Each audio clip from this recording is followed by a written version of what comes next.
Selamat berjumpa kembali dalam layanan audio Sahabat Seperjalanan. Hari ini adalah hari Kamis 18 Mei 2023. Tema renungan saat teduh kita dengan judul Hidup Saleh versus Hidup Salah. Hidup saleh atau hidup salah. Firman Tuhan terambil dalam 1 Petrus 3 ayat 15 dan 16. Tetapi kuduskanlah Kristus di dalam hatimu sebagai Tuhan, dan siap sedialah pada segala waktu untuk memberi pertanggungjawaban kepada tiap-tiap orang yang meminta pertanggungjawaban dari kamu tentang pengharapan yang ada pada kamu. Tetapi haruslah dengan lemah lembut dan hormat, dan dengan hati nurani yang murni, supaya mereka yang menfitnah karena kamu karena hidupmu yang saleh dalam Kristus menjadi malu karena fitnahan mereka itu. Mari kita berdoa. Bapa yang di dalam sorga, biarlah kami menjadi anak-anak Tuhan yang berjuang hidup dalam kesalehan dan bukan hidup dalam kesalahan. Dalam nama Tuhan Yesus kami berdoa. Amin. Shalom sahabat seperjalanan yang dikasihi Tuhan. Kita tahu bahwa surat Petrus adalah surat yang ditulis oleh Petrus kepada berbagai jemaat yang dilayaninya. Mereka sedang menghadapi tekanan penganiayaan, bahkan juga ancaman pembunuhan. Karena kita tahu dengan jelas murid-murid Kristus pada zaman rasul-rasul, mereka adalah sebagai bagian minoritas yang dikejar-kejar, yang tidak disukai. Karena iman kepercayaan yang dimilikinya dianggap bertentangan dengan keyakinan dan nilai-nilai daripada orang-orang dan negara atau bagian-bagian yang ada penguasa pada zaman itu. Sehingga kehadiran Kristus dianggap sebagai sebuah pemahaman yang bisa merusak keyakinan mereka, sehingga mereka dikejar-kejar. Mereka difitnah, mereka diancam, mereka dikucilkan. Semua murid-muridnya itu dalam keadaan tekanan, tidak seperti sekarang. Kita hidup di zaman dunia modern yang setiap orang punya hak yang sama untuk menunaikan iman dan kepercayaannya. Kita akan sulit memahami apa yang terjadi pada waktu itu karena kita tidak ada berada dalam kondisi mereka. Namun sewaktu kita belajar memahami, kita akan paham dan tahu bahwa kehidupan yang saleh di tengah-tengah tekanan itu jauh lebih sulit. Sementara kita manusia untuk hidup saleh di tengah-tengah kondisi yang didukung oleh aturan, didukung oleh regulasi, didukung oleh hukum, didukung oleh negara.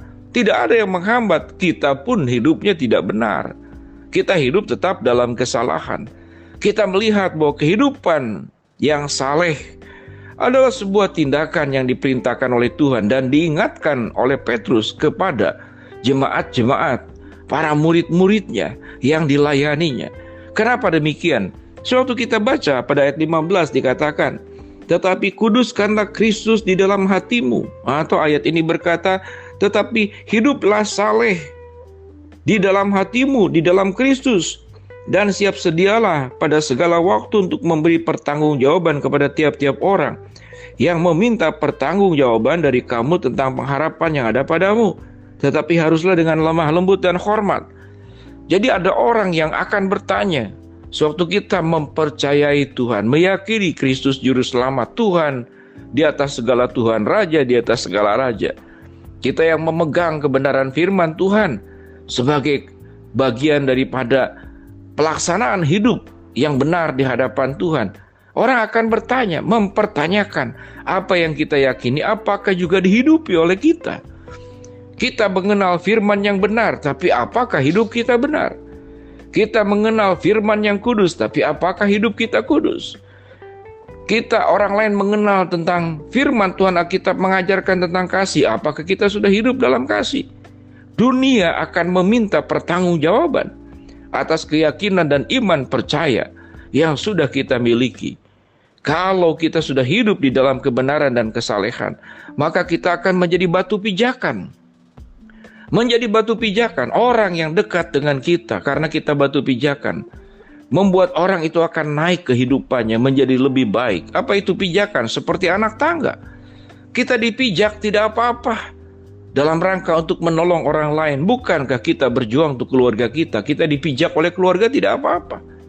Agar anak-anak kita, cucu kita, orang yang kita kasihi, kehidupannya dari hari ke hari semakin baik.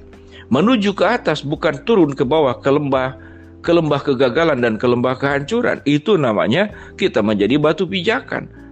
Tapi kalau menjadi batu sandungan, kita hidup dalam kesalahan, bukan hidup dalam kesalehan. Berapa banyak orang yang meninggalkan iman percaya bukan oleh orang lain, tapi justru oleh saudara seiman sendiri. Meninggalkan gereja, meninggalkan iman percaya, menyangkal Yesus sebagai juru selamat, tidak mempercayai Alkitab sebagai firman Allah. Bukan karena salah firman Tuhan, bukan karena salah Kristus, tetapi karena orang-orang yang mengaku percaya. Dia hidup tidak dalam kesalehan, tapi hidup dalam kesalahan. Dirinya hidup tidak menjadi batu pijakan, tapi dirinya hidup menjadi batu sandungan. Kemanapun kita ada, membawa sakit hati. Kemanapun kita hadir, menimbulkan luka-luka buat hidup orang lain. Betapa rusaknya sikap hidup yang seperti demikian. Itu yang firman Tuhan katakan. Biarlah kita punya pertanggungjawaban kepada orang-orang yang mengenal kita. Ayat 16 dikatakan, dan dengan hati nurani yang murni, supaya mereka yang menfitnah kamu karena hidupmu yang saleh dalam Kristus menjadi malu karena fitnahan mereka itu. Jadi ada orang yang kita hidup dalam kesalehan, hidup dalam kebenaran, hidup dalam kekudusan, lalu mengfitnah kita. Itu kan yang dialami oleh murid-murid dan pengikut-pengikut Petrus. Sehingga surat Petrus dituliskan kepada jemaat-jemaat yang mengalami penganiayaan, yang dikejar-kejar, bahkan terancam nyawa, dikucilkan, didiskriminasi, diperlakukan sebagai kelompok sosial yang lebih bawah daripada mereka. Bagaimana kemudian Alkitab berkata, biarlah engkau tetap hidup dalam kesalehan dan menjaga hati nurani yang penuh dengan kemurnian. Sahabat seperjalanan yang dikasihi Tuhan, hidup dalam kesalehan dan hidup dalam kesalahan adalah pilihan. Kita akan mengambil bagian yang mana, hidup saleh atau hidup salah. Itu ada pilihan. Kalau kita hidup dalam kesalehan, hidup saleh, maka kita sedang berada di dalam kebenaran firman Allah. Kita berada hidup dalam genggaman Tuhan.